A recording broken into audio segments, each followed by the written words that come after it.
Hey everybody, Nick Espinosa, your chief security fanatic here. And for the record, this is the first video I've made or podcast in the last couple of days.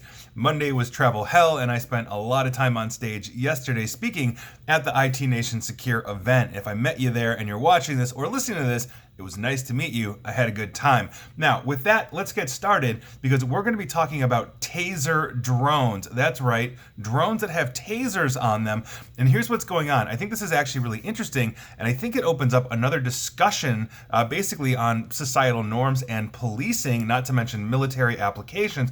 But here's what's going on. Drone maker Axon has paused work on a project to build drones equipped with tasers. Basically, Axon makes tasers. Now, the majority of its artificial intelligence ethics board decided to quit after they had announced this basically last week. Now, here's what's going on. 9 of the 12 members basically said in a resignation letter that just a few weeks ago, the board voted 8-4 to recommend that Axon should not move forward with a pilot study for basically a drone equipped with a taser. Quote, in that limited conception, the taser-equipped drone was to be used only in situations in which it might avoid a police officer using a firearm, thereby potentially saving a life. They also noted that Axon may decline, interestingly enough, to follow that recommendation, and we're working on a report regarding the measures that the company should have in place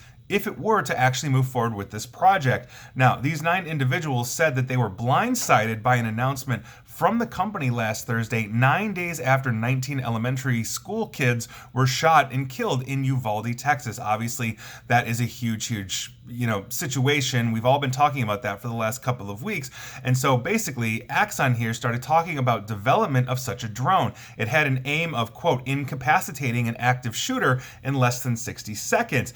And Axon asked the board to re-engage and consider issuing further guidance and feedback on this capability.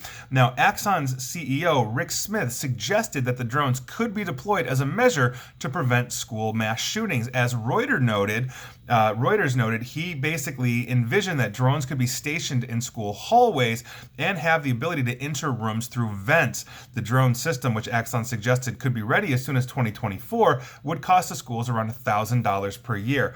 Now, the system basically would tap into the security camera feeds of a school to detect active shooter events using both human monitoring and artificial intelligence. While a human operator would make the final decision on whether to fire a taser, Axon planned to develop targeting algorithms to help with, quote, properly and safely aiming the device. Now, I've got a couple of thoughts on this. First things first, obviously, a taser is an effective way of stopping somebody, what obviously is not killing people nearly at the rate of, let's say a handgun or any kind of firearm for that matter. In fact, when you're looking at the statistics, almost nobody dies of tasers unless they have a pre-existing condition, let's say, a bad heart, those kinds of things, because you can possibly have a heart attack off of those. But overwhelmingly, the people that are hit by tasers survive. That's obviously in contrast to a lot of people that are hit by bullets, and you can obviously survive a gunshot wound, but statistically, you got a much better chance of surviving a taser by far.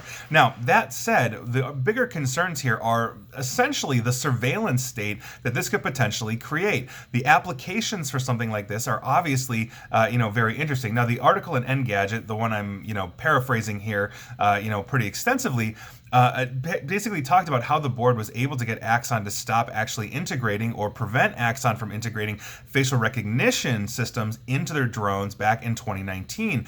But quite frankly, if they're doing this, I'm sure others are. And I don't know if all of them have ethics boards. And I think we're going to start seeing these kinds of things. Everybody's working on drones, whether it's Amazon or Walmart for drone delivery, whether drones are being used effectively on the battlefield, as we're seeing in Ukraine. So it would stand to reason that police enforcement, law enforcement are essentially going to get drones at some point. And so why not equip them with tasers?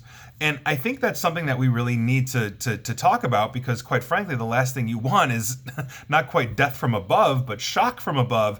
If you're basically being hit by a taser, imagine you have an overzealous police force, or let's say you've got local politicians or federal politicians that essentially want to clear out a peaceful protest, and now you've got taser drones, something along those lines. I think these are things we need to consider. There's a lot of applications that you have when you are creating things that can be weaponized, and that's what happens with a lot of different types of technology. I mean, look at Oppenheimer and the atomic bomb. He had become death. I mean, these are things that, while we can harness great science and we can great scientific achievements and move the ball forward in a lot of different ways, these are things that really need consideration. I don't necessarily know, if these drones were sitting there flying around, schools, if that's the best thing or the best impression, for our children. One of the arguments here, to stop school shootings is essentially to fortify absolutely everything. And you have to understand that there is going to be a psychological impact on that, especially in children. And not to mention the fact that shootings can happen everywhere. You can walk into a shopping mall, a sports arena, all of these different places have these potentials. So this is a huge thing. And I think we really need to have a discussion on this. I don't have a solid answer for you other than the fact that I think Axon might be slowed right now, but it seems like they're really going to develop one of these. And if they don't, somebody else will. And quite frankly, that's business. And they know that. And so we might see drones flying around, not just to surveil us, not just integrated with facial recognition, although there has been a pushback lately on facial recognition. You can look at the city of Oakland, for example, banning facial recognition within its city limits.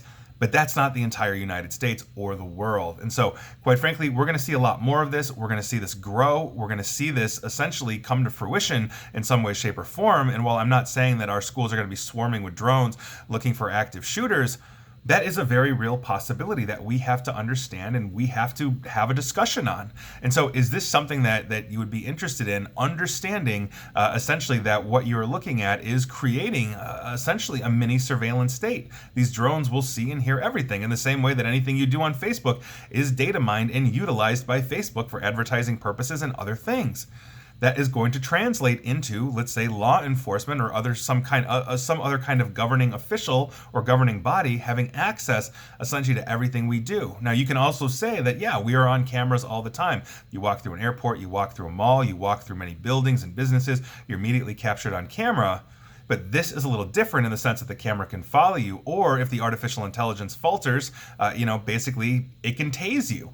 And that's another thing that we really have to discuss. One of the things that I talked about here on my podcast recently and / video, as well as in an article for Smerconish, is how to leverage technology to essentially help, stop mass shooters. Because obviously it doesn't look like Congress is going to be passing any laws, or we're even going to have the debate, as one side is literally playing zero sum. Just have the debate. Nobody wants shooters. No sane person does.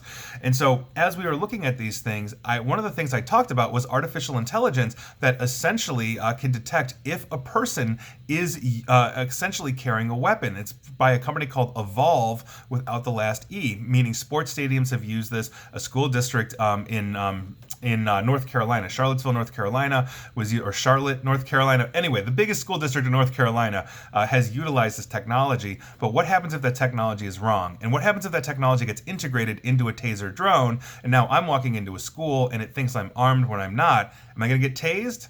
Am I going to have a heart attack by virtue of that?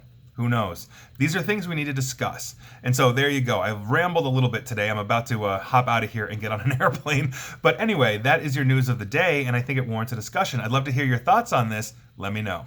And please like, share, follow me here on Facebook and Twitter at NickAESP. And please feel free to subscribe to me at YouTube as well. And as always, stay safe, stay online, and please attempt to stay private. Thanks, everyone.